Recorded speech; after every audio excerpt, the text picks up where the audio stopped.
Because I've suffered from plantar fasciitis, and because I have come into contact with lots of people who have suffered from it and are suffering from it, I've decided to put together a series of videos that, if you come across them, I'm hoping that they might prove helpful for you, or maybe just give you a little more information, as I have taken a medium dive into the information around plantar fasciitis.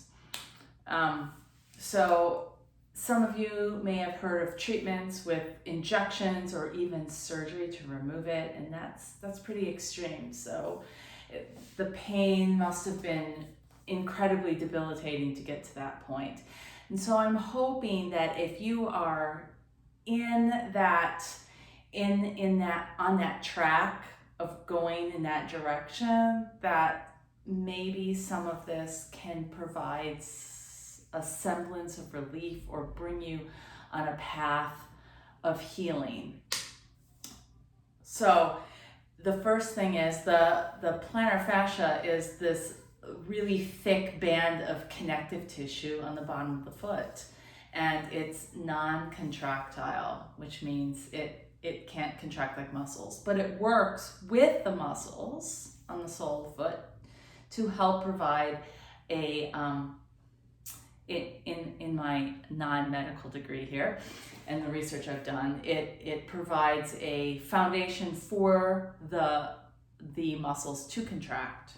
So it's non-contractile, but it supports the contracting of the muscles. And because we have in both of our feet, the bones in both of our feet combined make up about 1/4 of the total bones in our body. So that includes a whole heck of a lot of joints, of moving parts that are put together that are held together with muscles and allowed to move with muscles.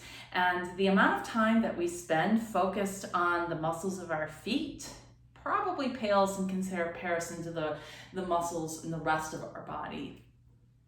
All that being said, is that for plantar fascia, and massage is wonderful. My chiropractor worked with the activator on my heel, which provided a huge amount of relief for me. And I don't know if it was just very focused, frequent work that I did on the soles of my feet and the upper chain of activation, because the tension that we get in the sole of the foot is because the sole of the foot has to compensate from somewhere higher up the chain. So even though we feel the pain in the sole of the foot, it might be related to something going on in the calf or the hip, the butt, even the back, right? So the whole posterior chain, which unless we're fairly cognizant about working and how we hold our bodies in shape, in space, the shapes that we hold our bodies in space, we may never relate the two of weakness in a hip might be causing some of the sensations of pain that we have in our foot. So just know that. The plantar fascia helps stabilize the foot, and it helps pull the heel, helps what we call short foot, pull the heel toward the toes,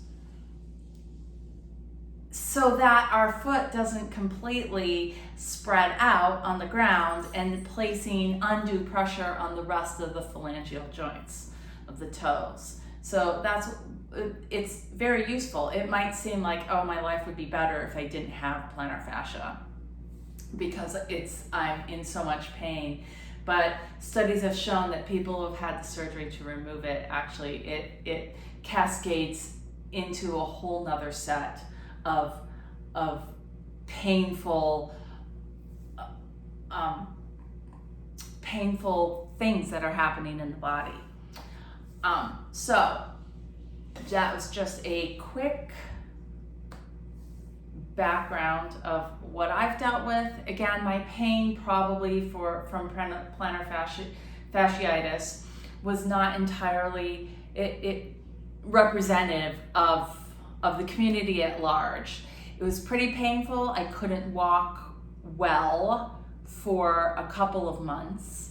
And I spent a lot of time in bare feet, and I spent a lot of time focused on my feet, and maybe that gave me a false sense of security, like, oh, that will never happen to me because I'm really aware of my feet. But it made me realize that I'm not terribly aware of my feet and how they function, and because we have all these joints in our feet, we should be able to move them well, like fingers, but we don't. Most of us cannot move our toes individually as we can move our fingers individually.